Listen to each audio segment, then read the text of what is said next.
Well, thank you for joining. No, I am so in need of all the help that I can get. And so every meeting has been extremely beneficial for me.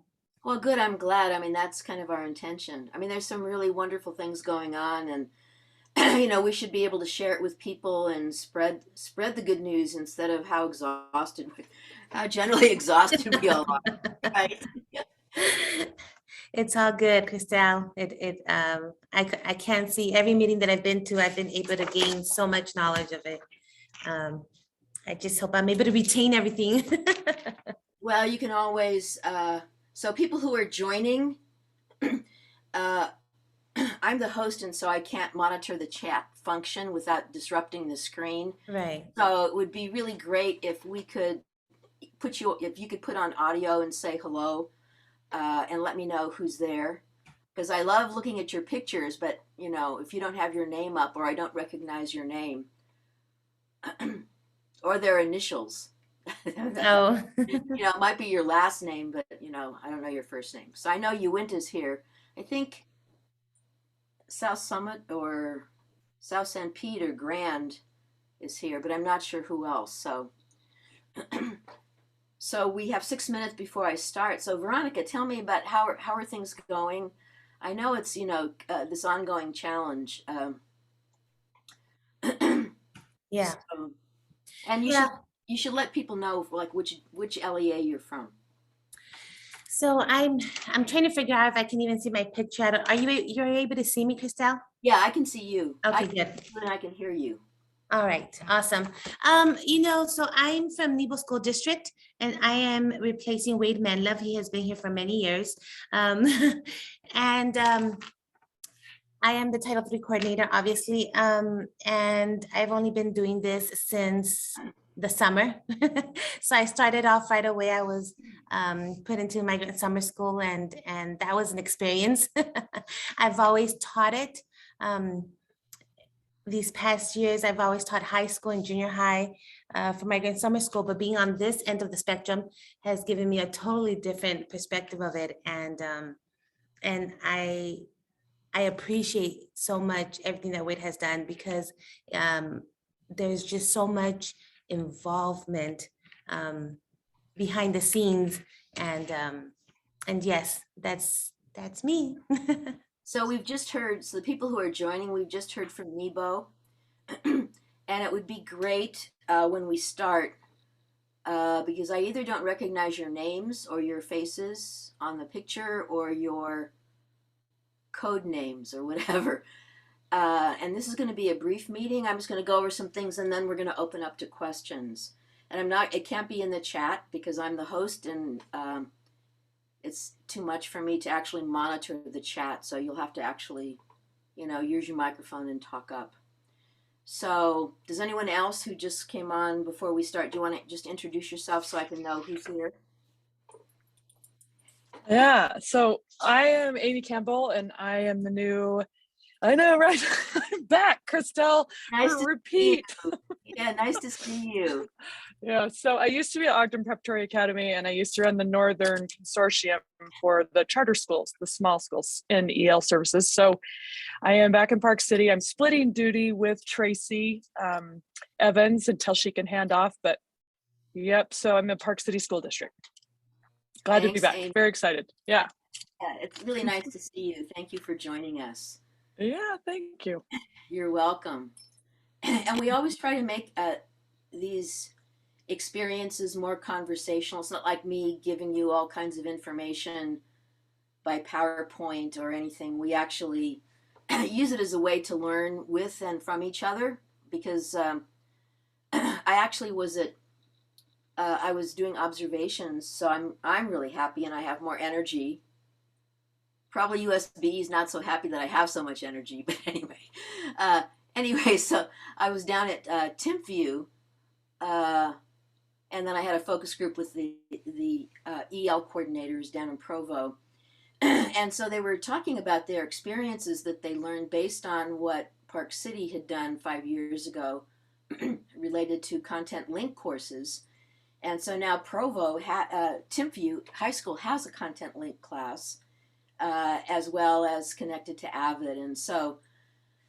And I'm saying these things because oftentimes we end up being so exhausted, we don't really know that there's such amazing stuff going on in Utah. I mean, we don't have Yeah. to we don't have to hire outside people and spend huge amounts of money to learn from, That California. program at the high school, I was at the high school as an assistant principal for 2 years before moving back to the district. And it's amazing because it's paired with Utah State. And she is making gains. She's increasing ACT scores. She's getting them in AP content. Like, yeah, it's a fantastic program. I'm super impressed with it. Yeah, on our special Promising Practices website, we have Melanie, right? It's still Melanie Moffett. Yeah. And Anna Williams. And Anna, yeah. So we have Melanie actually doing the initial work and showing the growth in ACT scores. And so we'll have to get them back on again. And some of the students, because, one of the students, I don't know if you know, can't remember his name. His last name is Arbolito. Oh, yeah. He's now working for us. Yes, he's a teacher. Oh, he is. Well, Yeah. we should include him. We should include him. This is his first year. He just got hired on as a teacher. Sorry, I'm moving because I'm glowing and that's weird. That's okay. So which school is, what's his first? He's at the high school. No, let me think. I don't know. I worked with him in orientation and I can't remember where he is. I think he might be at a middle school. Okay, well, just email me where he is because I had lunch with Momi from Timpview, and I had lunch with him. And so then when Momi became the assistant principal at Timpview, they started Content Link. So okay, I'll find him. Okay, good. And then we'll put him on a meeting so he can talk about his actual experience.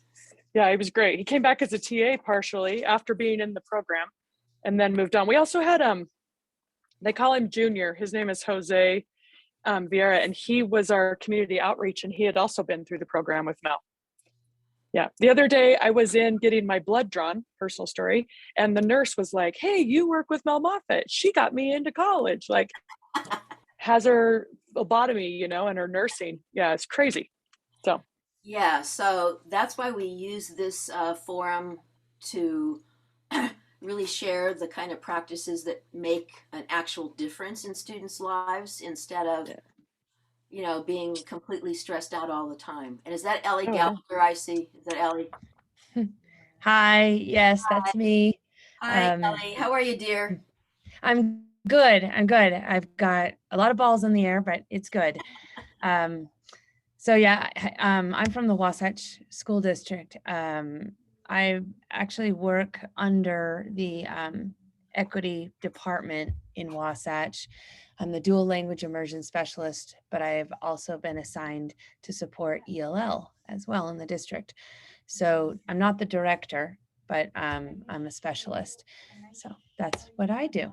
And I used to be at Park City, Amy, for 17 years. So you all know that titles don't matter to me. So you don't need to say like just whatever. Oh, and I have some really cool stuff to tell you all, but we're gonna just do something briefly, and we're gonna have the opportunity to look at the annual self-assessment in light of the Department of Justice's public resolution with Davis School District related to civil rights obligations. And I think it's better if we're more honest and that we actually know about it instead of Thank you. pretending that. Make sure Thank you you. mute. It takes the glow. Sorry, Amy. So I just want to be proactive with everybody, right? Because we don't want like every district in this state to be under the Department of Justice. This is, not really a good thing. And I try to mitigate that by doing the annual self-assessment. And I also see our colleague from Entheo. So can you introduce yourself? You have to turn on make sure. Yeah, if I can find my unmute button, I can. Yeah, Hi, I'm Dina Wecker. Hi, Dina. And yeah, I'm from Entheos Academy, and we have 2 campuses, one in Kearns and one in Magna. Yeah, so Entheos has one. So before COVID, I did some work with them, and they have like the coolest faculty, and they actually got out of turnaround. I don't know, how long did it take you, Dina? 2 years, 3 years, or something after our first work together? Yeah, the Magna campus was in turnaround, and it did take them quite a while. They had to have an extension. So yeah, it was 3 years. Yeah, well, that's actually not that bad. Sometimes people, it's a challenge for people to get out of turnaround. So I'm just checking to see if Robin from Murray is here. I am. Okay, there she is. Okay, so this is not really this goal of looking at exemplars, but it's a way of using something that's current that actually frames what shall I say, the leverage and the advantage of the annual self-assessment tool. So the annual self-assessment tool for Title III that's uploaded into the grants management system, and we've been doing this, Robin, for how long? 4 years or something? I can't remember exactly.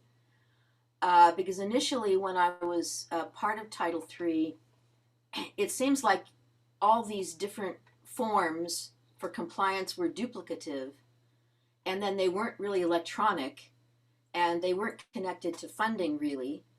And then I was worried that we didn't have something in a place that people could do every year so they could actually understand federal law. And so then I was worried about, not that I'm always worried, but I'm thinking, how can we create a way where people will be informed, and then they'll have a way to keep an electronic portfolio so that if the federal government ever audits us, or the states are auditing and they do a random selection like they did in 2014, that we'll have the evidence to show the work that we're doing. So you see my logic? I mean, this is the kind of the way I think about how we create understanding, and as well as creating it in and not binders, like tons of paper and binders, but actually electronically in the monitoring system. So, and I'm just going to, and the reason I'm showing you this specifically is pretty much because of the recent Department of Justice resolution statement for Davis School District, which if you haven't read, I think you all should read like very carefully, very, very, very carefully. And it goes back to this issue of equal opportunity, which is a civil rights obligation. It doesn't matter if you speak 2 languages or 10, right? And speaking 10 languages from students that I know, that actually is an asset. It's not a deficit. I don't understand why we keep on thinking it's a deficit. So this whole thing about equal opportunity is important. So one of the key things to help all the LEAs who get funding, and even those who don't, that are still responsible for civil rights obligations, whether you waive, supplemental funds or not, because as you know,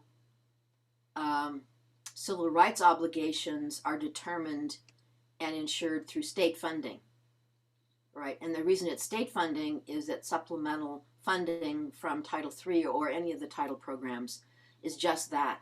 They can't actually supplant funding for civil rights obligations. That always has to be a priority for the state.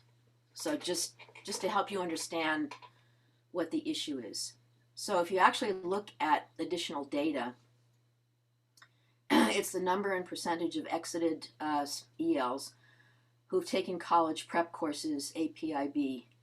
And again, I think I'm going to actually send out the joint letter it's on our website. It's the joint letter from the Department of Education Civil Rights Division, Department of Education Civil Rights Division, and the Department of Justice. And there are actually 10 criteria that I've used in the annual self-assessment to help you understand and identify how you can track this. Because that's really the whole point about the evidence. When I first came to USBE, I got a call from the department, and this was like my second day in being the specialist over Title III.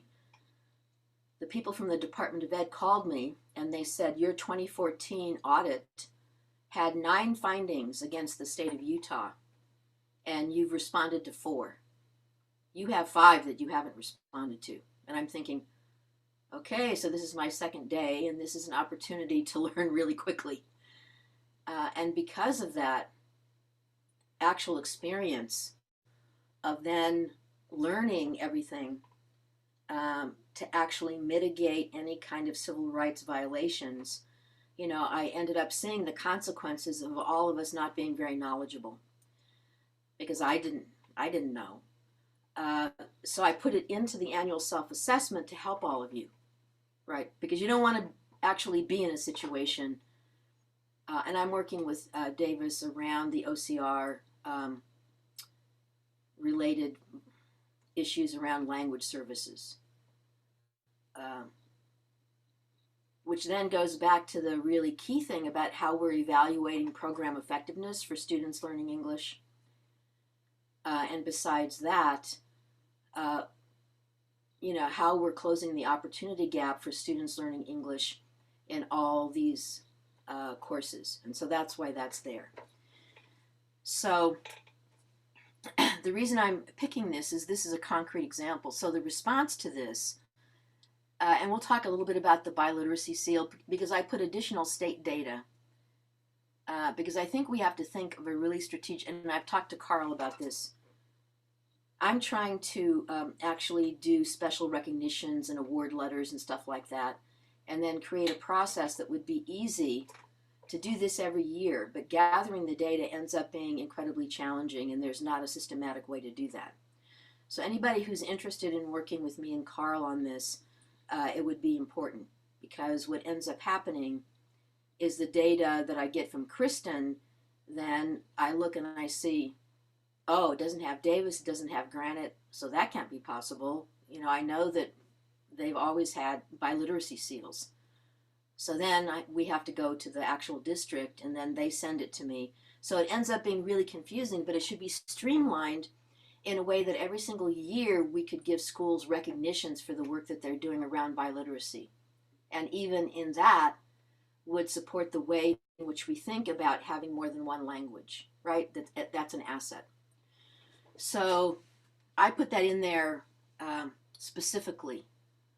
And if you look at it, this is from Murray. Do you want to say anything, Robin, about this data at all? And the other thing, I just took this one tiny piece out about, so the one is about the equitable access, actually, and then how does the LEA monitor exited ELs? See, this is the other issue about students who are exited. And it's not about getting tested to get out of a program. I interviewed some high school students. I'm not going to say which district, because now I'm visiting schools. And there's some like serious misunderstanding about language services programs. And I don't know anyone who wants to talk offline about it. I'm having some meetings to talk offline about it. And I've already had meetings. It ends up being not motivating for kids, you know. And I'll talk a little bit about that afterward. And then the second thing is about the documentation. So the obligation to have documentation and what was done previously with monitoring, if you've been in your position for a while, people from the state would go to the district office and they would go through the files. And they'd pick random schools and go through the files. They'd never see students and never talk to anybody. Okay, when ESSA came along, when we submitted our plan, what they actually said to us is, how is the state agency going to ensure that every student learning English has access to grade level content? That is the only thing we should be concerned about. How is every single school ensuring that students have access to grade level content? We're not talking about things that I've heard where people say things like, well, we're going to, You know, those children go to the ESL paraprofessional. First of all, that's a civil rights violation. And so I don't have to worry about that. Okay. Okay, you can't do that. You just can't do that. So the question ends up, how does sheltered instruction and the way in which observations provide the kind of feedback that build the capacity of teachers to make input comprehensible? It's like what they do in dual language classes, right? I mean, it's exactly the same thing. So I'm just going to say, Robin, do you want to say anything about the data that you gathered or anything else? Because it would be nice to hear from you instead of me. So, Christelle, I'm always humbled when we are at these meetings and you ask me to share, because so many of you on this call and on the Zoom have mentored me, and you may be listening to me and say, hey, she stole that idea from me, or some of you can actually say, we let her come on site and follow us around for a couple of days. So I'm very, very grateful and humbled by this group who they are awesome thinkers. I think one thing I would share, and probably directly for those of you who are only wearing the hat of ESL or an ALS director, is that because we are tiny in Murray, I wear many hats. And what that has given me insight on is that I am also writing grants or giving reports on other data that directly impacts our kids and services within our schools. And one of those I would highlight is the accelerated programs, which includes gifted AP and your concurrent enrollment. And a lot of times you may not have access to that data if you are in a larger district and not wearing that hat as well. But what became apparent as I worked with that group is that our accelerated programs are primarily servicing white affluent children in our district. And so as we several years ago started setting goals about making sure that all of our students were having access to these rigorous programs so that they could see themselves college bound, it really ran parallel with our ESL students. And let me give you for instance, when I started looking at our data of students who've been in Murray District's programs for ESL, over time, when they hit about 10th grade, their scores really started dropping. And we saw like this incredible progress. We were making those growth goals. And then it's like, okay, so what really is happening in the junior high and the high school with our students? And that lent itself to a lot of other questions that came about, and then really trying to work on solutions with our students, because language, having another language that you are fluent in should be viewed as an asset and built as an asset. And many of our students are accelerated when you really start to dive that. But the question then comes into play, both ESL students and these accelerated programs, is that our students, when they are in 5th grade, 6th grade, are they seeing that they have the potential to go to college, or are they some way channeled a different direction because they feel less than because they're learning a language? And so we wanted to look at the way our kids, if you will, choose what their next courses are between 6th and 7th grade, and then obviously going into our high school, to basically just reinforce with parents and with the students that they can be college bound as well, and that learning a language is going to be a fundamental asset going into college and especially into the workforce, that we want to continue to foster that. So very quickly, Christelle, when you had asked me to share out where we are focused on, both with our Title III plan, as well as some of the other plans that we put forward, is we wanted to, again, ensure that those transitions for our students are viable. We also felt like we had a lot of education to do with our teachers, because we very much probably could be a problem child in some of our leftover attitudes of, well, can't they just go somewhere else while they learn English? And so we really wanted to tackle that. We have the expertise with our teachers to understand what they are doing with Tier 1 instruction within their classrooms. We wanted to give professionalism for a two-way conversation to happen between our ESL personnel and our teachers to say an ILDP shouldn't be a hoop to jump through, but actually deeply thinking about how the child might be most successful within your classroom, really upping the requirements and expectations of our teachers to understand how to read a WIDA report and apply that to their classroom. So pretty intense upscaling that we've done with teacher training and understanding. Again, huge props to Annalise in Alpine School District, who showed me the methods that they are using to involve every one of their teachers in this process. But you talked about access, Christelle. We would add in that we want to get after access and rigor. We want to not shortchange our students who are learning a language, but instead make sure we're scaffolding so that they can pursue both of those opportunities. We also feel like, in addition, we've got a lot of training to do with our counselors, and the counselors are very well-meaning, but often tell kids, oh, you don't want to take that class because you might get a bad grade in it. And we instead want to say, we would love to have equal representation of our ESL students in our advanced coursework, with the idea that we can scaffold and support them with our programs and opportunities that we have for them. And lastly, it's kind of a funny thing to say out loud, and hopefully I'll get better with it over time so it doesn't sound like a bad soundbite. But you know, many of you have heard the term tiger mom, and you think about how a tiger mom operates.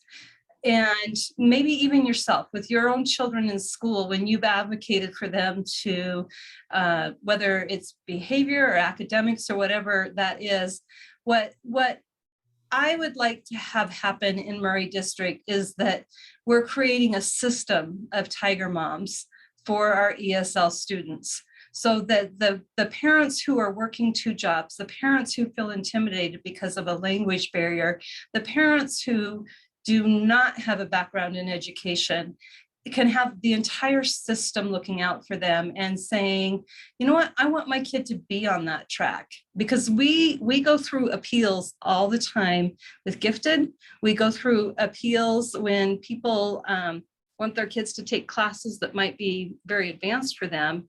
And but when we look at those parents who are appealing, it is not the parents of our ESL parents.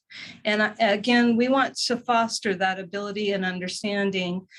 So we are also, last month, Ogden shared Propio.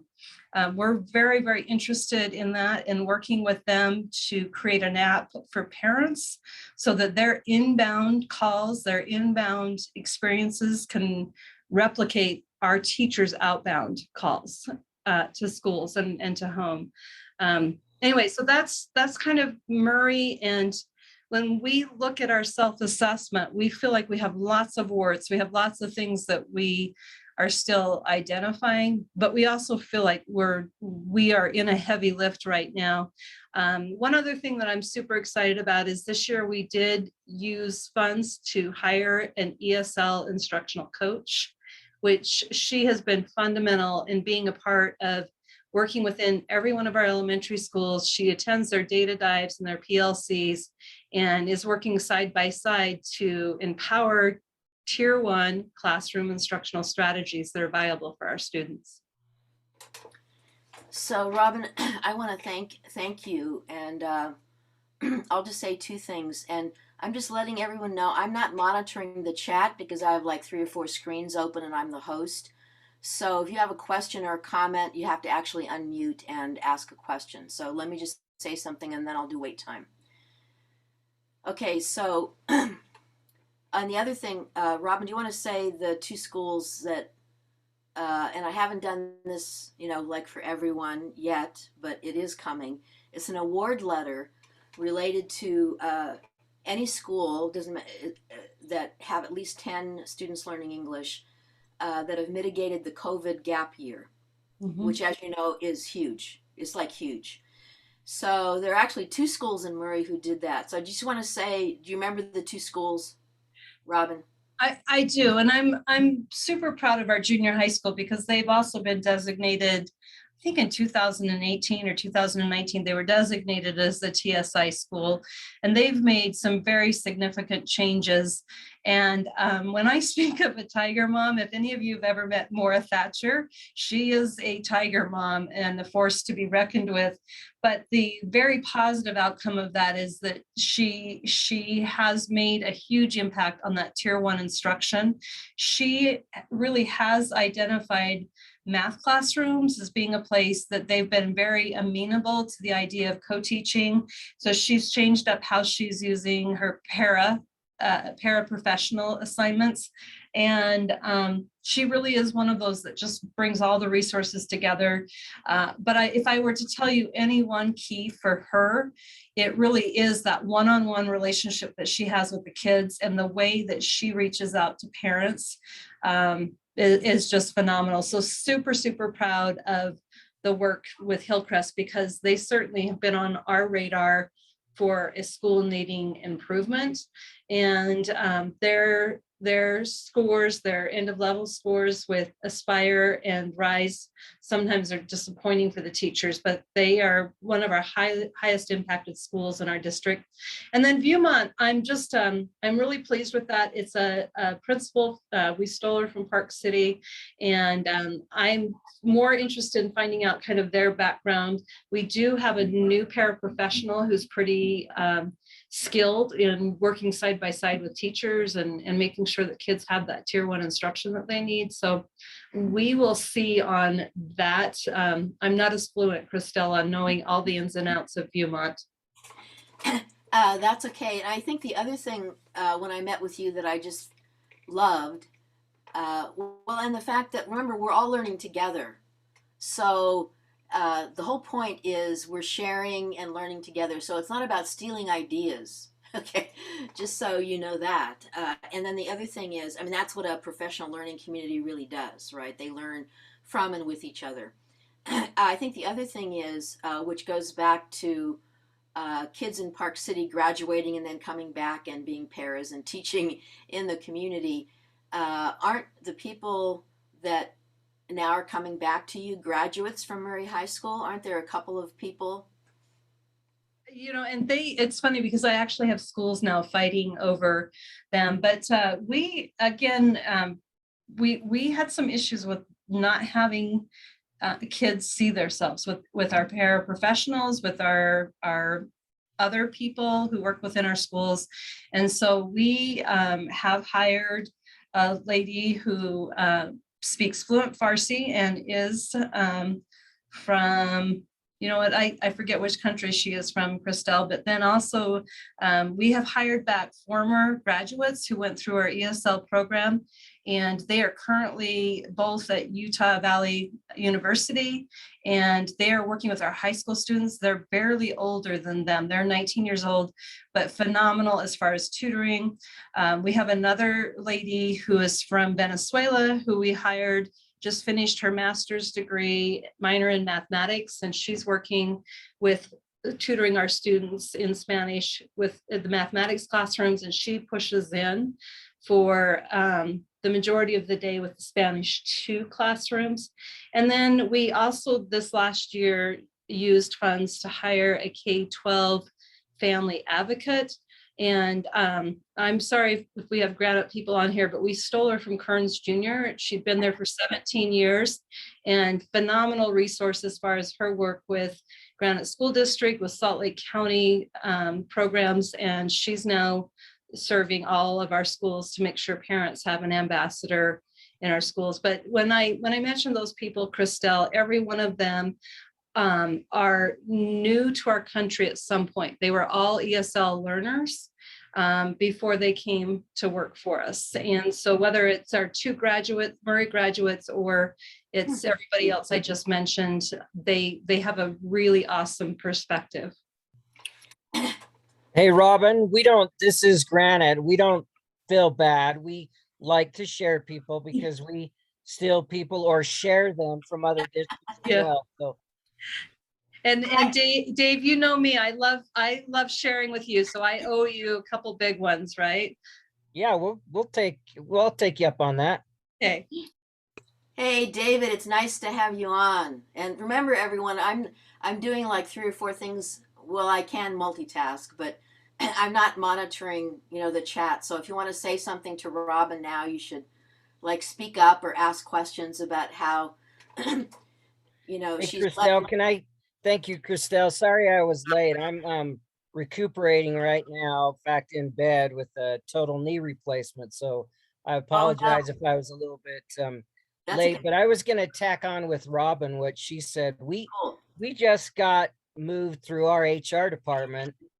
The ridiculous notion that some of our folks, we're trying to grow our own as well, because I think the concept is really a fantastic concept. And kudos to you, Robin, and others like Park City who did it a few years ago. Maybe others are doing that, but we just got a huge piece in our district where we've been working with our HR department to make it so that a playground aide does not need to have a freaking high school diploma, or some of our cafeteria workers do not need to have a high school diploma. And so there are things like that we're trying to do with our HR department so we can start to get people in those initiatory type jobs, and then we can pull them into our community centers and start to crop our own. But that was a huge piece that I think will open the door to a lot more folks in our community. Hey, Dave, one of the things too, and I am going to totally not be able to remember the name of it, but two of my people who I mentioned, we've gotten them into those programs that help pay for college, that take them, the paraprofessionals to professional. Two of the ladies do want to be teachers, and one of the others is working on her social work degree. So it's pretty powerful when you can figure out that there's a double bonus working for our schools. Okay, so Dave, I'm going to let you work with Robin, and then when we get back on, the reason I'm saying this is like growing your own is a really critical approach to thinking about, first of all, building and creating conditions for people who are committed to the system in which they grew up in, and that if they came in the beginning, they want to make a commitment to, but they don't have what people consider credentials, all that kind of stuff. I know some of the best adult education I've seen with multi-generational families was at a community learning center within the school at, I think it was Moss Elementary, where I saw like 3 generations of refugee families learning English, and the biggest asset were, guess what, the grandparents. So we're not really thinking strategically in relationship to the resources that we already have. We already have those resources. So I'm really interested in us working together more systematically, and especially with Annalise Ruiz, who is doing that really strategically in Alpine. So anybody want to kind of pipe in for anything based on this related to our conversation with either Dave or Robin? Hi, this is Michelle. I'm going to stay off camera because we are preparing to read to students, and I am Jack from Nightmare Before Christmas. So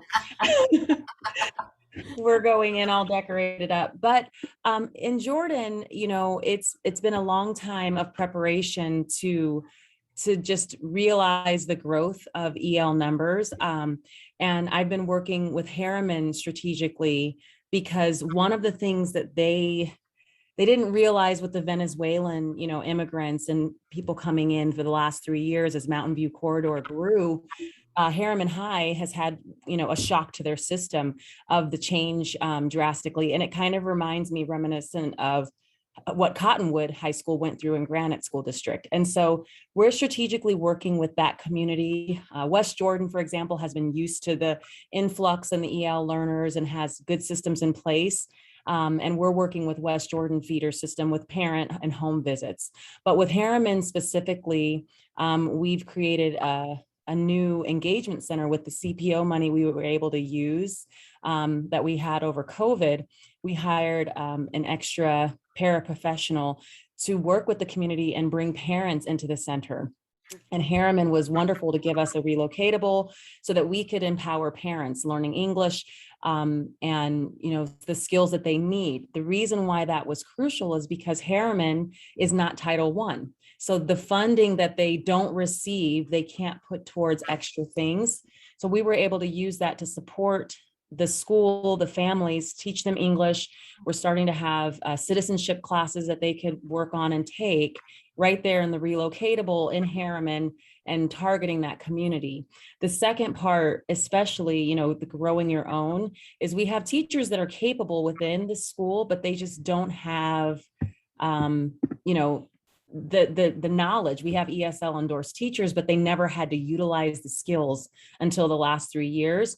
So we're meeting weekly with the team at the school, discussing students specifically, putting in support systems so that they can understand PSYOP strategies, and really narrowing down, these students, they have the intelligence and they're smart. They're just speaking a second language, and they're teenagers being ripped from their home that they think that they're going to go back to. So just putting in all of the awareness to the high school and to the principal. And of course, the principal is great. He wants to do everything all at once, but we're helping him scale back and looking at things little by little, which is, of course, everybody's anticipating and they want to move, but we have to start small and attack the cultural side of the school first, be a welcoming environment.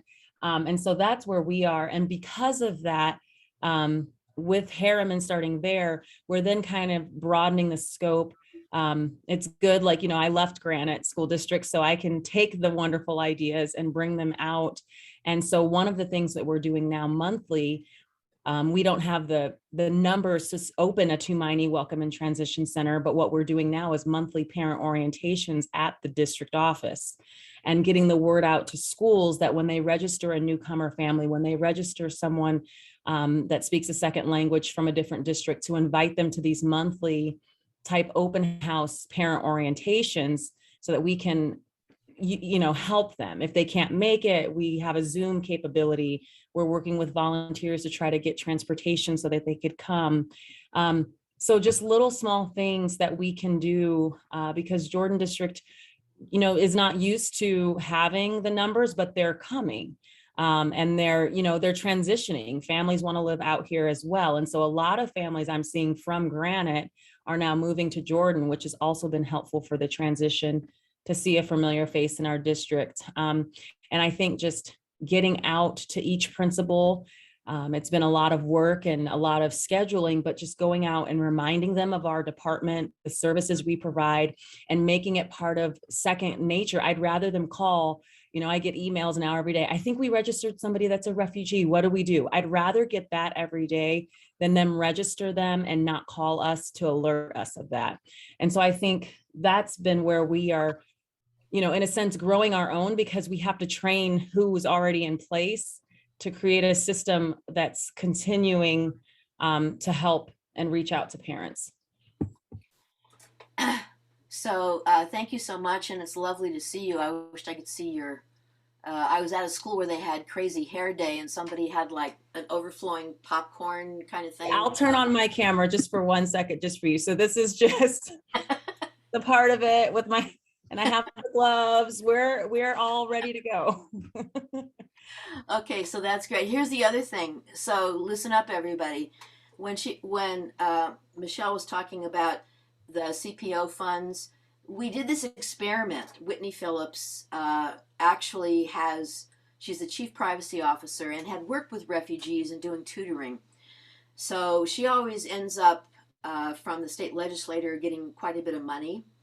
And so we did this pilot project with Canyons, Alpine, Jordan, Provo. Okay. And the reason we focused on that is for multiple reasons, and it goes back to this issue around housing. So when families come, they're moving south. They're moving to Alpine and Canyons and places like that. And so then the question is, with the work that was done related to chief privacy officer and engaging families so they actually better understand through their own language how to support their students, this is one of the key indicators in the issues related to the OCR issue at Davis, and has been an ongoing issue. So I wasn't going to say yes to Whitney, but if you all are interested, I think we can actually get more funding from her office to do something innovative like that, where family engagement and oral language translation services is a key component, which then we can leverage what Murray's learning with Propio and what Ogden showed us last time, right, in relationship to oral translation services, and then growing our own. So Dave, Robin, Michelle, and the rest of you, if you're interested in that, just send me an email and I'll see how much, I hate to say it this way, I'll see how much money I can get from Whitney. She's actually promised to be supportive again, and we would just show her the things that the funds have actually done. And we also have a couple of board members and our assistant attorney general who's really interested in this. So we'd have, incredible support for anything that we want to continue. Okay, anything else anyone wants to say until we're going to go to the next slide and have, and I actually chose a smaller district intentionally, and because I've met with Robin and the fact that, we're seeing some really interesting thing happen with TSI schools and the schools that are mitigating COVID, which the data show, and I haven't got a chance to do the awards or send it out to you, but there was 37 high schools who mitigated the COVID gap for WIDA based on annual growth. And we don't really know why. I'm trying to investigate and meet with people. And that's like 37 high schools, which, usually doesn't happen. Do you know what I mean? And then with middle schools, it was like 22 middle schools who really, I don't know, whatever it is that's happening at the secondary level with the students, somehow mitigated that, deficit COVID experience where kids were like totally stressed out. Elementary, not as much. And maybe it was the technology and Zoom or, whatever happened. So we don't really know. And if anyone would like to ask me questions about that, remember, I'm not monitoring the chat because I have all these screens open. So if anybody wants to ask me any questions about that, we'll wait till the last one. So thank you, Robin, Murray, Dave, Michelle. And now we're going to go to a charter school. And again, the reason I selected Entheos, and I'm going to close this one. And so that was the annual self-assessment. And I actually talked about the rationale related to doing an annual self-assessment so you all would actually know what federal law says. And then the things that I included so that you could be sure that the civil rights obligations, you actually know them and you have evidence for them, right? So this is a way to actually create conditions for you to be more knowledgeable and to actually, and this sounds kind of weird, but to protect yourselves in a way that you're knowledgeable. I mean, you don't want an investigation to happen and you have like no idea. I mean, that would be terrible. This is a part of the application. I changed the application related to the issues of COVID. And I chose Entheos is because not only they have 2 campuses, but they were in targeted school improvement for a while and they actually got out of it by really. So whoever came on, Betty, could you mute yourself?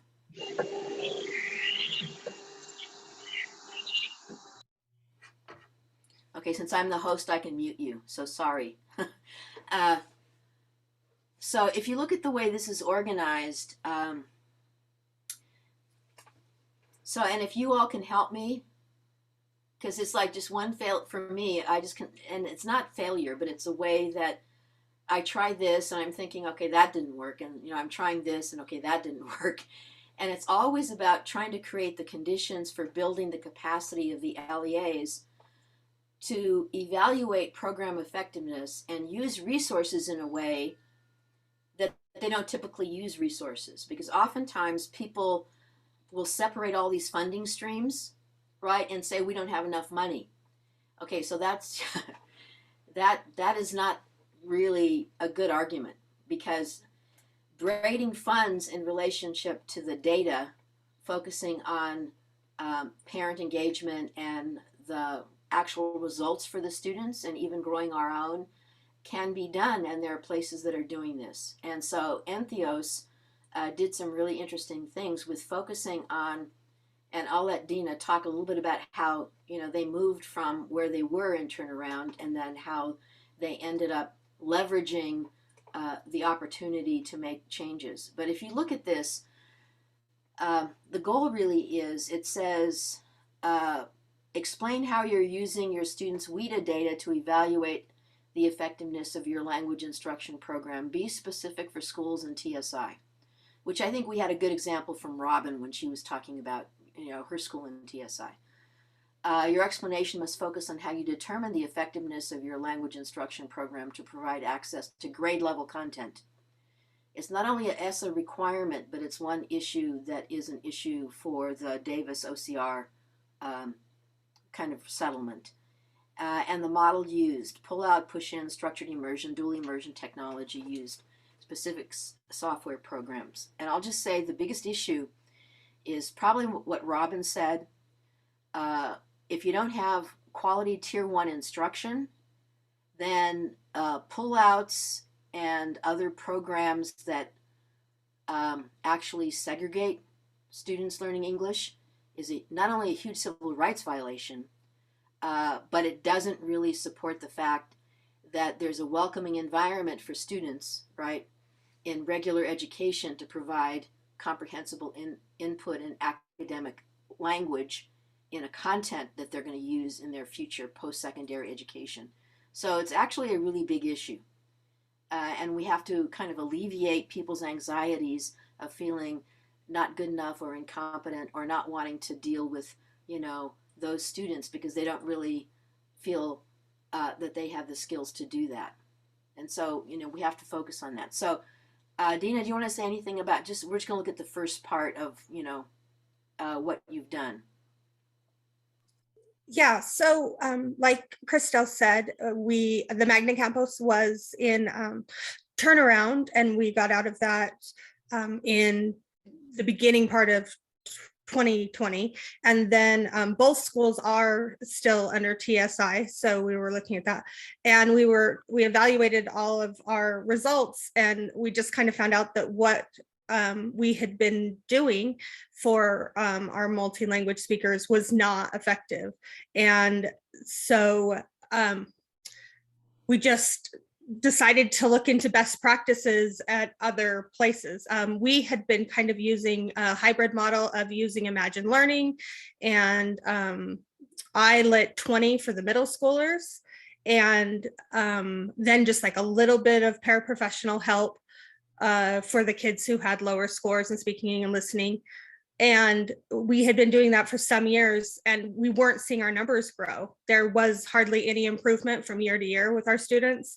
And even though we had multilingual paras, they didn't really do anything in the native language of the paras. So we just decided to scrap the entire program as it was set up, and we did a ton of research on what contemporary best practices are, and everything we found said that it should be more immersive and should be with people, not computers. So that's kind of the way we went. So we spent a lot of the ESSER money to buy a lot of dual language books for the primary grades. And then we got a lot of paras. We really upped our paras at both campuses. And so all of those minutes that kids were spending like on Managed Learning or on the ILIT 20, they're doing with paras now. And those paras are explaining things in their native language when they need to. So instead of learning, you know, the word pat and only learning it as the picture shows as patting a dog, they'll explain to them in Spanish. Most of our multi-language learners are Spanish. We have a very small amount that are other languages, but they'll explain all the ways that pat can be used in Spanish. So they're not just learning, you know, pat the dog and learning that one use of the word pat, but as many uses as they can think of in that conversation, and explaining it in Spanish and then in English, so that hopefully their vocabulary is growing exponentially instead of just in that one little situation. Because in the research, that's what we found, is that students learn vocabulary in they're learning English vocabulary in little slices instead of more contextually and larger. And so we really are looking to change that up. And so we're doing it with people, we're doing it in small groups, and we're not really relying on software at all. And we're really, really hopeful. This is the first year of changing it over. And also we're sending home the dual language books, and encouraging parents who usually aren't reading with their kids because they're worried about that accent coming over, and telling them, no, we want you to read with your kids. We want to keep their native language. We want them to love that, love being multilingual. Read with your kids, and they can read English to you, and then you can read the Spanish book back with them, and let's keep both of those going. And so we're sending home lots of books that are paired so that they can keep reading in both languages, encouraging parents in English and in Spanish. We got the Blooms application, which is a parent communication software, so that everything that we can send out can be automatically translated into like 30 different languages. And so then every communication that goes out can be translated back and forth. So it's kind of like a Facebook app when their parents can message the teachers or message the school, and then that can be translated back and forth. And so hopefully that's really upping the translation on that side and getting parents involved. And then, we're just, because a lot of the things Robin was saying fall into that same category of things that we're trying. We have a parent, a community liaison, and we're trying to do some of those things. And then we also got a counselor this year that's trying to help. We're only a K-8, so that college track maybe not as much, but we're trying to tell them about college and tell them about the importance of graduating high school, because some of the kids, they don't really see it. Their parents didn't go to school, or only graduate, or only went to 8th or 9th grade. And so they just think that's okay. That's what their parents did. And so they just don't really know that there's more to go on to. And so just trying to help them. And again, she's multilingual, so she can talk to them in Spanish and talk about the importance and what do you want to do and how do you want to do it. And really emphasizing, excuse me, how awesome it is to be multilingual, and that no matter what your job is, no matter what you want to do, you can do more if you know two languages. So not trying to replace their native language, but increase it with English, and sharing with them how successful they can be if they know English and another language and another language and another language, and how, if they just really learn English well, along with whatever else they have, they're going to be better at any job, no matter what that job is. It's going to help them be more successful than me, who can't speak Spanish. So, and how much I wish I did. And just trying to really educate it like in a more rounded way, instead of just trying to like push English, but make it fit more into their lives when they go home, and their parents and their families at home aren't speaking English. So we're really hopeful that all the work we put into researching this will show with our WIDA scores. I believe it will, because we put so much work into it, and we're excited to see after we do the tests this year. So thanks, thanks, Dina. And I was going to say one thing, and then I'm going to open up to questions, which is really interesting in relationship to the things that you're saying. So you all made my day for lots of reasons. One is because Entheos actually evaluated the effectiveness of their programs based on data. That's what the point of the application. So the point of the Title III application is actually to create the conditions, right, to do exactly what Entheos did. Now, I don't know. So should I say that I can die now, a happy woman? I don't know. And the whole thing that don't die, Christel. that Robin said, and the whole thing that Michelle Loveday. there's so many exceptional things going on in Utah, right? I mean, that's the whole thing. You don't need to hire like a contractor to come in and tell you like what you should be doing. I mean, you all know that, right? You should actually learn from each other. And I'll just say one other thing in monitoring that I kind of screwed up 4 years ago, 5 years ago. Even though Park City invited me, even before I started doing it, with access to grade level content, and I visited classrooms and saw a content link class and a chemistry class, and then went to tell other people, and then we had students come and have lunch with us. And the reason I'm saying this is all about relationships. It's about relationships. It's about working with each other and identifying strategic alliances that leverage opportunities to learn with each other in a really concrete, innovative way. So I recently had, I'm not going to say which school, I recently had a focus group with students. And this one student, they were all students, multiple multilingual learners. The student said, "Oh, I think this actually happened to my sister who's a senior now, and it was about trying to get into an honors class." And I'm saying this because the opportunity gap is a serious issue just across the state. Who has those opportunities that every native English speaker has, right? So this kid jumped up. He looked at me and he said, "Oh, can I go and get my sister? She's a senior and she's waiting for me to go home, and I want her to come in and tell you about her experience." So I said, "Oh yeah, go." And so he went out and he, got his sister, and his sister she said, "When I went to the counselor and asked my assigned counselor to be in an honors English class, she said she looked at my WIDA scores and said that she wasn't going to put me in an honors class because I needed ESL support." And you know what the student did? She said, "Do you realize I'm actually talking with you? I'm actually communicating with you in English?"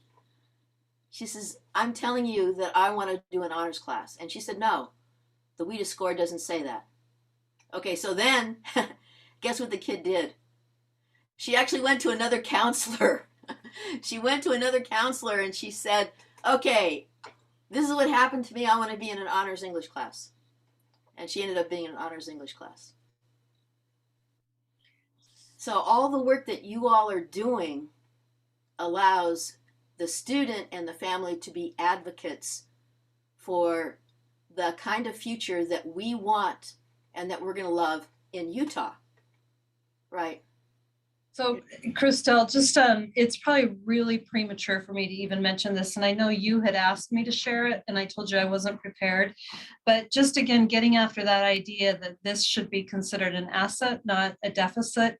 We are next week launching a trial of a national program that has the ability with a live tutor in any language that's spoken in Murray District to tutor our students on all secondary subjects, as well as it has a writing lab. And those secondary subjects include all of your AP courses as far up as they go. In fact, if I wanted to really jump on the package, they even have college level classes and programs that are in there. And, originally, I think, Christelle, I told you they didn't have Navajo, but I've since spoken with our Navajo families. All of our kids are fluent in English. They just want to maintain the language of their home language. So it's a little bit different, and it's not creating an issue for the kids. But we're hopeful, and it will be kind of an on-demand, on-call type of program for our students to be able to click a button. It does allow them to choose the same tutors over and over. It also records their interactions, and it gives kids choices of whether or not the camera can see into their homes or whether they're just seeing the tutor or a whiteboard. We're excited about the potential of this, but I actually have no idea how it's going to be received by our students and families. But maybe the next time we meet, I can let you know how it's going. So thanks, Robin. And this reinforces this idea of relationship, relationship, relationship.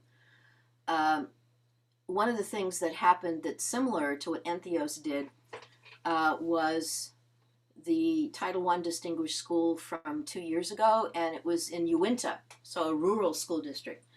I saw some of the best ever instruction in science in a 4th grade in a school in Uinta. And then I also saw, and Robin, do you see in the chat, David Gomez is talking to you about Navajo? Okay. So the thing that's really interesting about this is I went into the principal's office. I don't know if she's with us, but she's like this amazing principal at Uinta. And she knew every single student and their growth goals and their cadence data and all of that for every single student who was learning English. And she said, look, the progress is not really happening based on this. And I'm not going to say anything about computers or programs or anything like that, because I don't want senators to get after me again. So, and she said, this is, just doesn't seem to be working. But, this paraprofessional who actually is only like part-time and has relationships with families and the students, these particular students are making progress. So what she did is she went to the district and said, can we have extra funding to have her full-time?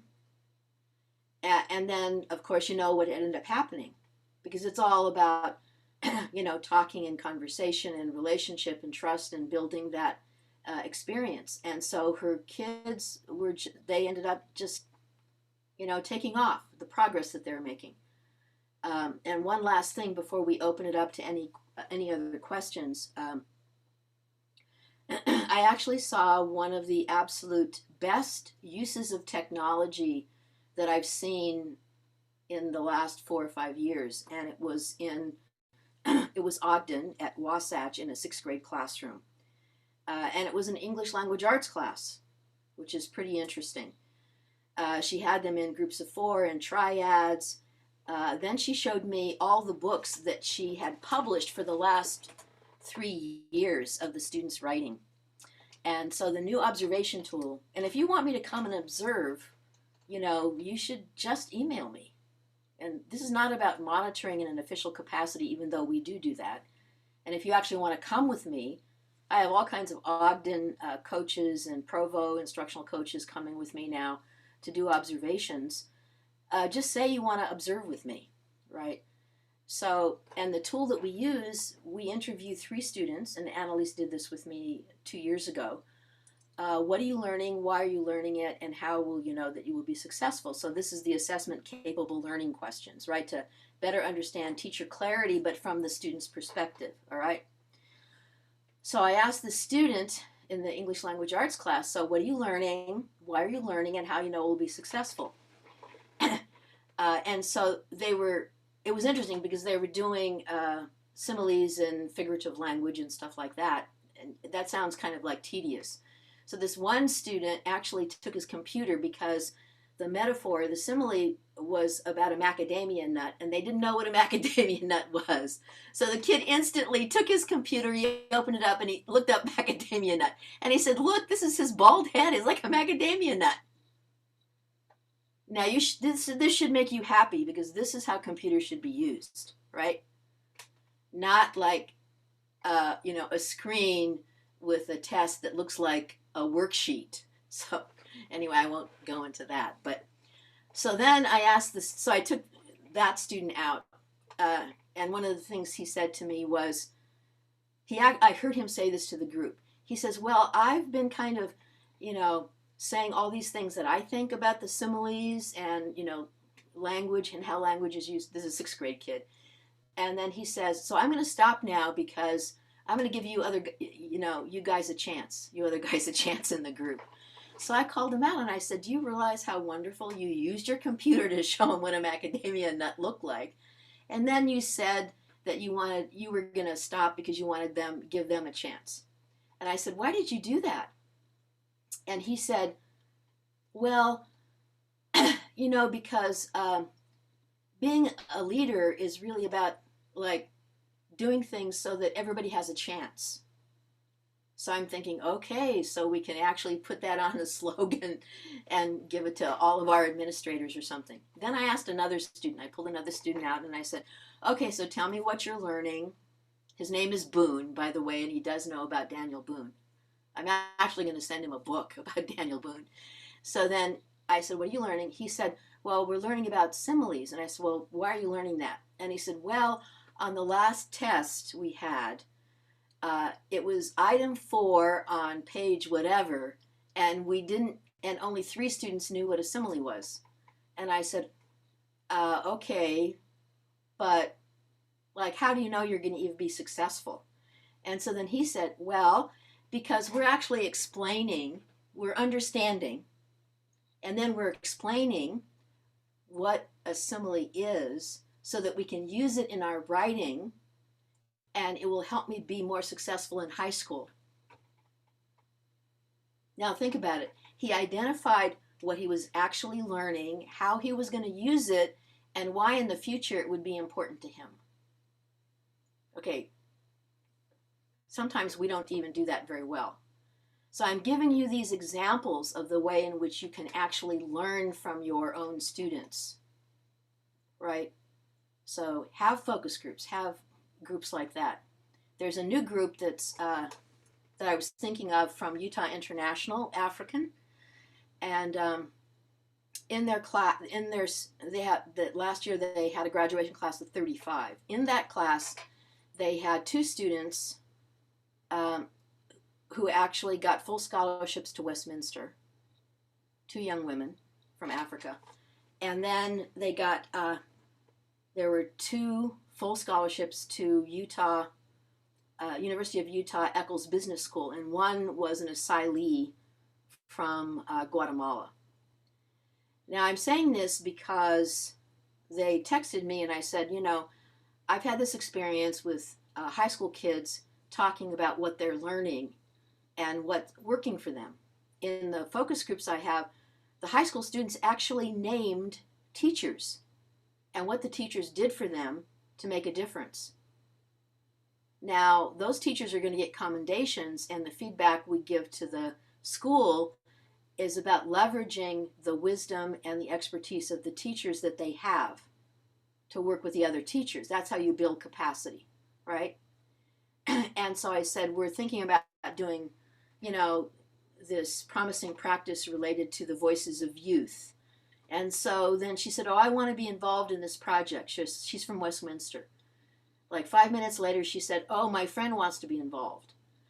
By the end of the night, I had 5 students that I'm meeting, and we're going to design a project called a video experience related to the voices of youth saying what has really worked for them as refugee students in the educational system so that they have post-secondary success.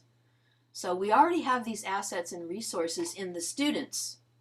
You know, it's like Robin's comment and Park City's comment, and, you know, how we grow our own. Like the dual language people, you know, you have such an advantage, right? Of creating pathways for paraprofessionals, for teachers who are multilingual learners. So I'm going to stop there, and I want to see if anybody, and if you have a question, so I'm not sharing a screen, I'm saying chats. So many of our teachers use talking points to push notifications in students' home languages, free for teacher use. People are communicating in chat, so make sure you read them. I'm not going to repeat all of them. Is there anybody who'd like to say anything or ask any questions?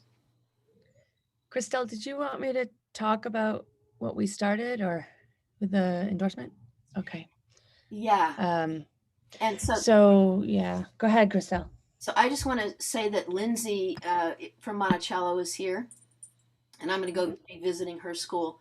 But one of the most amazing things that Lindsay did was she joined me for a year in doing a competency-based approach to understanding how you could really embed the work of getting an endorsement in the real world of schools. So if you ever want to see anything that's, you know, really incredible. They do the end of the year exhibitions for teachers related to sharing how they have set goals and then use evidence to become, you know, based on the TESOL, you know, rubrics, how they're focusing on competency and mastery. And then we had the small group working on these kinds of things. And so I'm going to let Ellie talk about, because I'm trying to convince all the districts that they should do competency-based embedded ESL endorsements and get them approved, you know, in the next 2 years before I ride off into the sunset. So we can actually, you know, put that in our system so that you can just send, you know, the names of the people and you will be approving their ESL endorsements. So Ellie, take it away. Okay, so Christelle is absolutely correct in giving Lindsay a lot of credit, because I don't know how long ago was, Lindsay, but we were in a meeting and she shared, yeah, okay. She shared everything that she had. And so in collaboration with what Lindsay's already begun, we adapted it, of course, to our context. And so everyone's context is different. Unlike Lindsay, we have a lot more resources. We're not a big district, Wasatch, but we are bigger than Lindsay's district. So, and as Christelle said, our idea was to increase capacity as well. So just like Lindsay, we started small. We have 11 teachers enrolled in our multilingual endorsement program. And so just to give you an idea, we have about, I think it's about 7,000 kids in the district. So 11 teachers is a small cohort. But I think, Lindsay, you started with 5. Yeah, 5. Okay, so it's comparable. And interestingly enough, some of these teachers are coaches, which is exactly what we wanted. So it's competency based.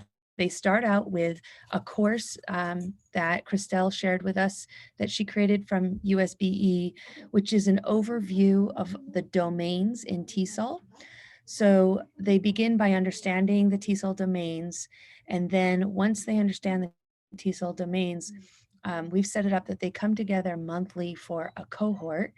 And they discuss their goals and set their goals. In addition to that, Lindsay's going to hate this because I know her district doesn't have this, but we have a coach at each building. So I found a highly qualified coach who is already ESL endorsed, who will be working with the teachers at their building. We've required them to do 1 complete coaching cycle per month based on their goal. And then we also are asking them to complete a learning plan. The learning plan is completely differentiated. So they, based on their goal, they sit with their coach and they can attend workshops, conferences, they can read a book, they can go to a webinar, they can do anything they want. Basically, I just have to find the money for whatever they want to do. And that plan has to all be tied to their goals. And the coach facilitates that. And then when we come together for those cohorts, we get to discuss how it's going with our goals. And Lindsay gave me some great resources that we're going to use for how to conduct those conversations. My role in all of this was just setting up the program and facilitating it. The coaches are on the ground doing most of the work. At the end of our program, because Wasatch, like we've talked today, we have a belief in multilingualism district-wide. And so we want our teachers to understand multilingual learners, not just English as a second language learning. So because of that, we also required at the end or the beginning of however they do their competency program, they need to take the DLI Foundations course. Some universities have a different name for it, which is basically bilingual foundations. In that course, fortunately, I actually teach that course. So I was able to get it approved that the project, if you are in the ML program, the ML endorsement program, when you do the DLI Foundations class, your project is your preparation for your portfolio presentation to the panel. So after they go through several months of doing the coaching in their learning plan, they then take this course, and then in end of May, June, they will be presenting, when they're coaching and they're collecting evidence based on their goals, which must include student results. And so they have to show how what they have learned has impacted student learning. And we have to see growth towards competency. And what we're looking for is by the end of the year on the goals that they've selected, that they are competent, which means they have to show competency over time. They can't just do a lesson once and say, oh, I'm competent. They actually have to do it several times and collect evidence of student results showing that I really have mastered comprehensible input. I can do it every single lesson. I can show you the data that the students understand what I'm teaching. And so that's just like one small example. So then at the panel, they present what they've accomplished with their evidence, and that would include anything that they've learned plus the student results.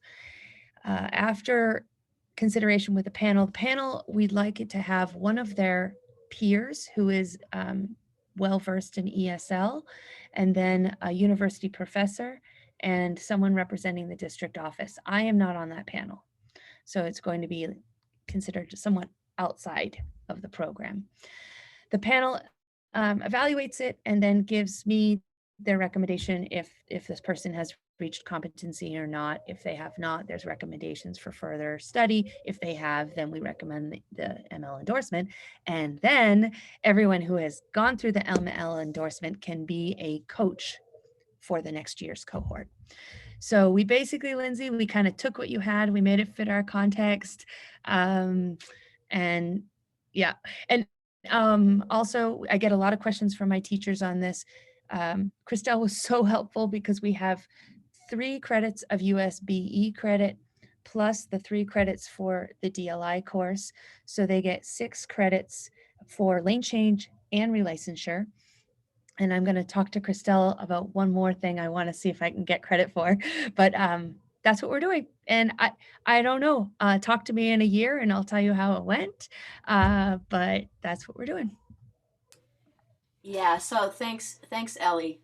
We've just had so much fun doing this. I mean, it's so really interesting. And Lindsay, do you want to say something? Because, Lindsay was my guinea pig. I mean, she actually came to the University of Utah course for a year, right? So Lindsay, do you want to say something? I'm really excited about the work Ellie's doing, especially with being able to facilitate that and have coaches do that. That's amazing. We're such a small school district. We just have 2 schools, and we would really just run this program at our West Valley campus. But it is an undertaking. It is really hard. 11 teachers, even with it throughout the district, it's such a different way of teaching and learning for most adults who went through very traditional programs.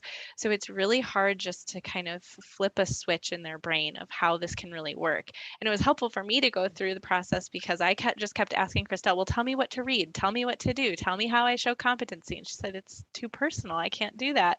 And now after going through that program, it just changes the whole way I think about education in general. And it changes the way our teachers think about interacting with not just their MLs, but all students and their colleagues and just the community. And so it's some of the most meaningful and hardest work because it's really, you got to just drag people along until you get them on board. But I hope more districts are able to find ways to do this. It's just incredible. And please reach out with any questions anybody has about that to me. And I'm sure Ellie would say the same thing. It's great work, but it's hard and you do need some help and support. And I'm here to do that. Yeah, so I'll just say one thing and then we can open to questions. So I wouldn't say it's hard. I would say it's really interestingly challenging. I remember when I was doing the university course and they kept on asking me, well, where's the reading list? Or something weird like that. And so then I did this like Oxford tutorial style with them and met with them. we would actually look at their look at their goals, and then they would do a tuning protocol related to their goals. And I had the people in the group. I think you facilitated, Lindsay, a tuning protocol. And then when we did the exhibition at the end of the year, that people were agonized, but they were like all over the state, which was really cool. And very touching. The final exhibitions were just like really touching.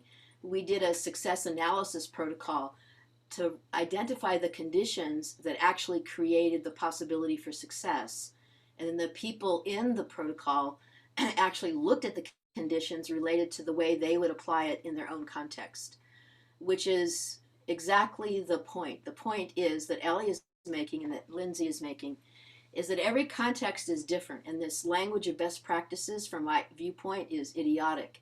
It's promising practices related to your context to do really innovative, right? To have innovative experiences that really make a difference for students, right? It's about the students and their families. It's nothing to do with us. You know, it has to do with us related to the courage that we have to, try things and say, like Robin said, oh, well, we're just going to see how this works. Or like Entheos, Dina said, where we evaluated. You have to evaluate your program effectiveness, and then you have to be able to change.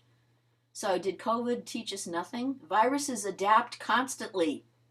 They change instantly based on a context, right, for survival. They don't stay the same. So that should be what we do. Besides, it's more fun. So other questions for anybody, either Ellie or Lindsay or Dina or Robin or anybody, anything anybody wants to say? Christelle, I was just about to write a message on the chat. Sorry, guys, I keep putting enter and it keeps throwing out the message without me completing my thought. Can I just have contact information for Ellie and Lindsay? I'm new and I don't have all the information that I could. And so I've had to go on and look for people's information and it's been taking me quite a while, but if you guys can just put that out there, that would be great. I'd love to learn a little bit more about the ESL endorsement and how you guys are going about doing that in your districts. Yeah, I will. See, I think what I'm thinking of doing now is I see lots of really interesting people here. I see Annalise, and so a lot of new people and a lot of, well, I don't want to say new people and old people because I'm old. So I'm going to say like kind of experienced people, and then people who are learning from each other. And I'll tell you a couple of other opportunities as well. So I'll make sure that Jerry is actually going to edit this and he'll send it out to everybody. And then I'm actually going to send out kind of like, I think we might do, you would have access to the database for everybody. Because I have like all the refugee and all the resettlement contacts, when we actually had, Olivia and Hannah do the Afghan refugee, and they've updated the actual PowerPoint for the Afghan refugees. So I'll send the updated PowerPoint so that you can share with people. And the biggest thing is this idea about welcoming other people. I mean, the whole culture of welcoming other people is really important. So I'll tell you one last story before we leave, but does anybody else have any comments or questions? You're all rock stars. Do you know that? You're willing to evaluate program effectiveness based on the difference it's making for students. That's a challenge, and it doesn't happen because people kind of do what they always want to do, and it doesn't really work. Christelle, I do have a question. Okay. I've been struggling with this for years, and it's been something that I've just kind of put off every year, and I'm just tired of putting it off. But because we're such a small school, I have no way of truly measuring if students are meeting that yearly progress goal for WIDA because it is such a complicated Yes. formula. And so I'm just Yeah. begging someone to give me this formula to figure out how to measure if students have met that goal because it's really hard to get that information. Yeah, no, I totally agree, and I want to apologize that I actually did. You're not going to figure out the formula. I'm just telling you, it's too complicated. So, but I have an in with, I'm not going to tell you who. I actually just got the data in relationship to the annual growth goal that's going to be set for the report card that doesn't come out into December. So oftentimes that doesn't really help us, you know what I mean, for planning. So I did get that, and I did get it for charter schools. So and I was going to, you know, that's a part of trying to give the awards of the people who mitigated the growth goal gap and all that. But I'm just going to send you the raw data for all the charter schools and for everything else that will come out on the report card. And I'll make sure that the person that I have an in with, you know, that I get that we get that's a high priority. It should be a high priority before, you know, that everybody by September 1 should have that. There's actually no reason why we can't have that, because it's not like the full report card. It's just like this one section related to annual growth. So how about that? Will that help everybody? Yes.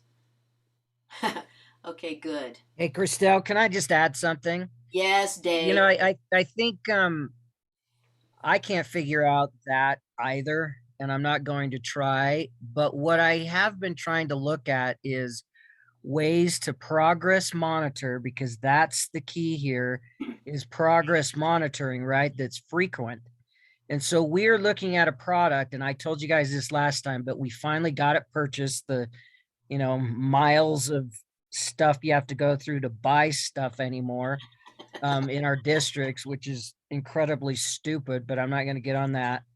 Good. But we once we started, it's called Flashlight 360. Once we started, it's specifically for speaking and writing, and it's a progress monitoring tool that's very simple, done on the computer, but has a component for a teacher to give their simple 1 through 4 rubric on the speaking and the writing, and has a portfolio concept to it at the end. And Christelle, when you come and visit with us in Granite, I think next week, Yeah. I'll give you a preview of it.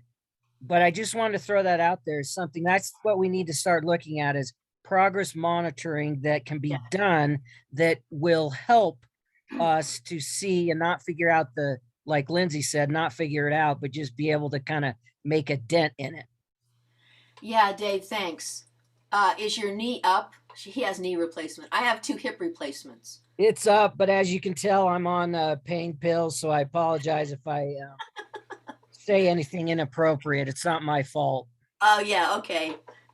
Well, when I come and visit you, we'll check. We'll see. Okay, so this piece is really important. I'm going to make a really critical, not critical, it's like root. Critical, the language of Latin is, I had to take Latin when I was a kid. So it's really about this, the essence of what Dave is saying. So when you talk about, so you said speaking and writing, Dave, is that what you said? Yes, that's correct. Okay, thanks. Okay, now you realize that the function of speaking and writing is related to expressive language. Now, it's not related to what all you literacy people think. You all think it's about literacy, whatever that's supposed to mean. Okay, it's not. Because the domains, right, for language acquisition are speaking and reading and listening. So listening and reading are combined in WIDA for comprehension. It has to be listening for a purpose, reading for a purpose. That's the design. And then doing what? Speaking based on that, their understanding, like the kids said, on the understanding, and then writing based on what they've talked about related to their understanding of a specific purpose, right? It's a learning intention. So the whole receptive thing, all you have to do, I've done this for schools, all you have to do is look at the patterns.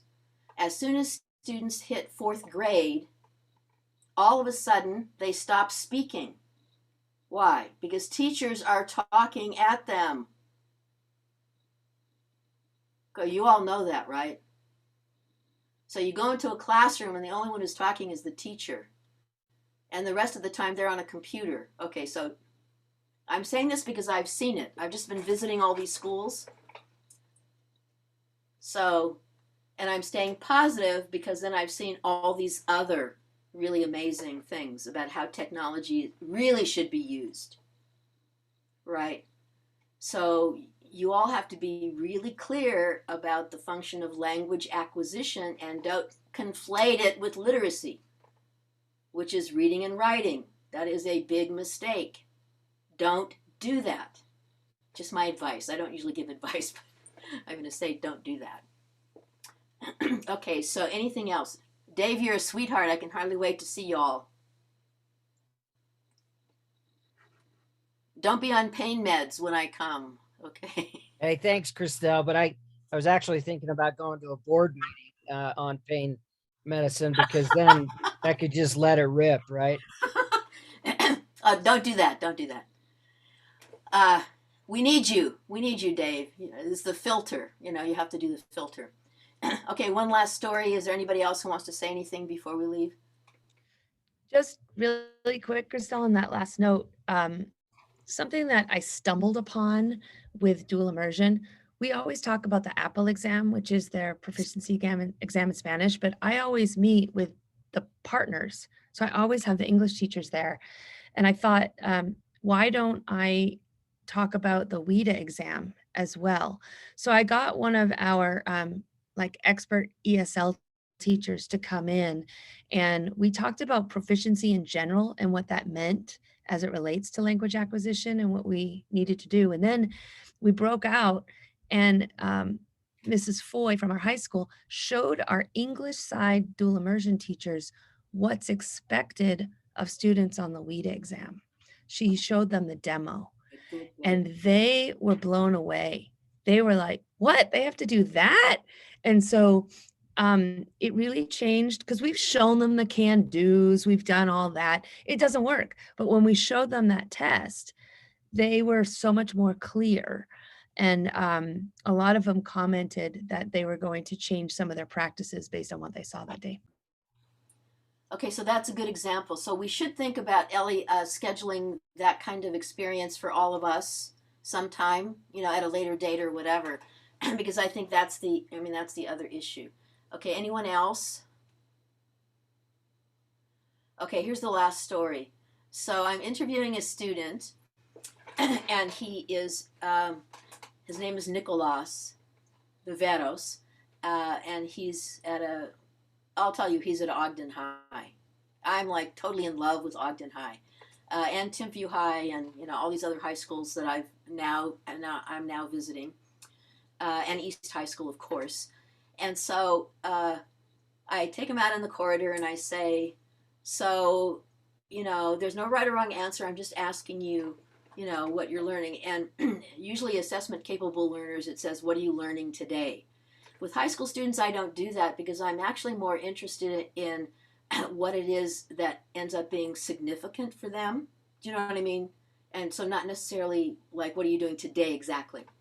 So I said, what are you learning?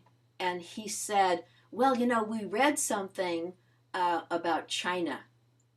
And he looked at me and he said, do you know China is like 2,000 years old? It's like really old. And so then I said, I love China too. And he said, yes. And, Kung Fu. And he was really enamored by like the oldness of China and all this stuff. And I said, that the Shaolin monastery where Kung Fu originated still exists. The Shaolin monastery is in the mountains. And he said, he was so excited. And so then I said, what are you learning? He told me, why are you learning it? And so he was a little bit nebulous about that. And he knew that he had to be tested out to get out of this class, which was kind of sad because, he's put in there because of WIDA. But this one thing really has made a difference. So I actually found this really cool visual book of the Shaolin monks and the history of the Shaolin monastery. So yesterday when I went up to have a administrators meeting, I gave the book to the assistant principal and inscribed it about both of us loving China. And the only reason I'm saying that is the more whoever the student is that's present in front of you, and this is what a coach in Ogden said to me, a young coach, instructional coach, she wants to learn how to be present to each student when she's with them in that moment. It's all about relationships, whether it's a student or anybody else. So I just want to thank all of you for creating a great environment to have a great, conversation about amazing work that we're doing. Okay, you take care.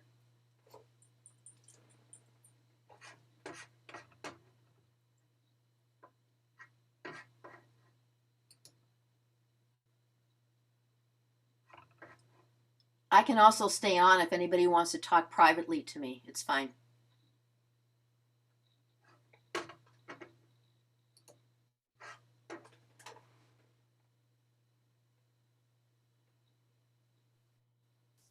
Christelle, how are you? I'm fine. It's wonderful to see you, Chelsea. How can I help you? It's wonderful to see you. I just wanted to say thank you.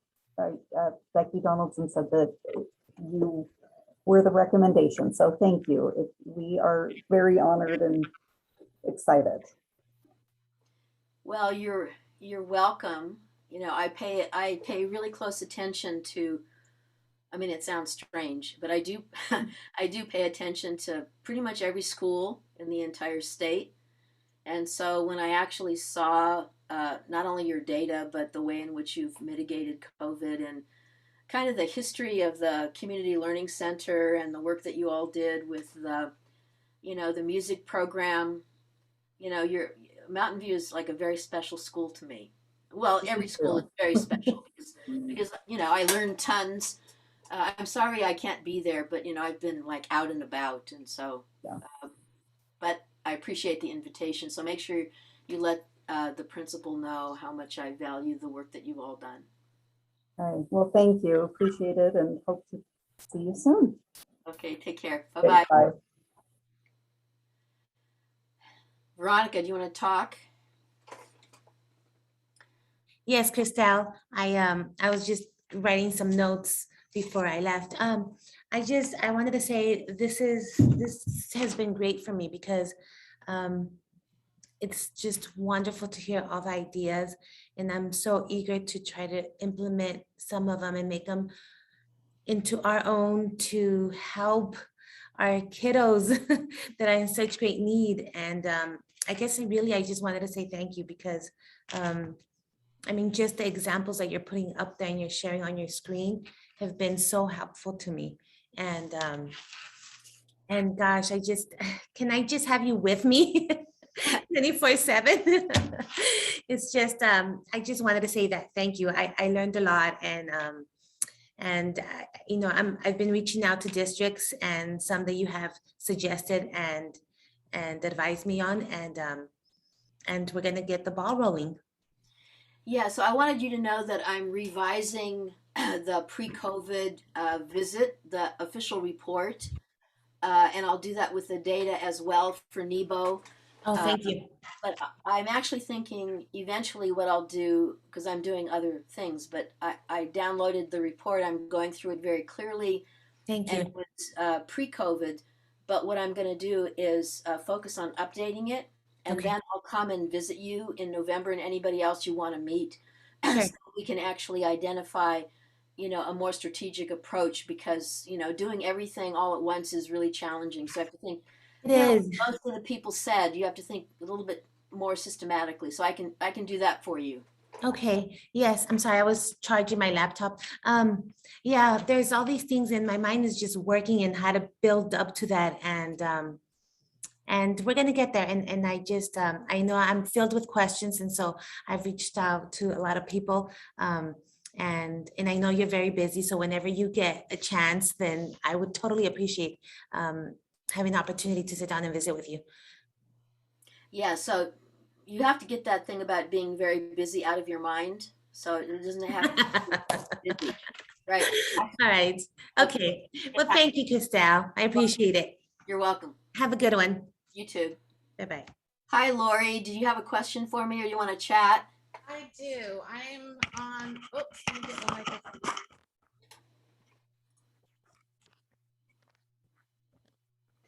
Sorry, I didn't have my microphone on. Can you hear me? Perfect. Okay, I'm on today for Stephanie Rowley because she is in another meeting. She just wanted me to verify with you that the due date has been extended till December 1st Yeah. for, Yeah. okay, that's all. Yeah, and it can be even further. I mean, Okay, if December 1st you want to send me a rough draft or whatever, then we can sit down and talk about, some of the things that other people are sharing Okay. about what they're doing. So it's all fine. right. I'll Like- let her know that you'd be willing to look at a rough draft. I know that she's nearly done, but she really appreciates Yeah. the extra time. She says she would like to dive into her data a little deeper before Right. she sends it. Any other advice for her as far as submitting that? No, Okay, it's just a rough draft. And then the other thing is, okay. and I can't remember if I sent you the list of all your schools that mitigated the COVID gap from WIDA. If she has received that, she didn't share it with me, but she's got multiple hats and multiple grants and budgets due. So, Yeah. but yeah, if there are any, I would love to hear about it. So, Okay. So that's great. So give her my love and okay, tell I her. will. I've enjoyed the meeting today very, very much. Thank you Good. so much. Good. You're welcome, Lori. Nice to meet you. All right. Bye-bye. Bye.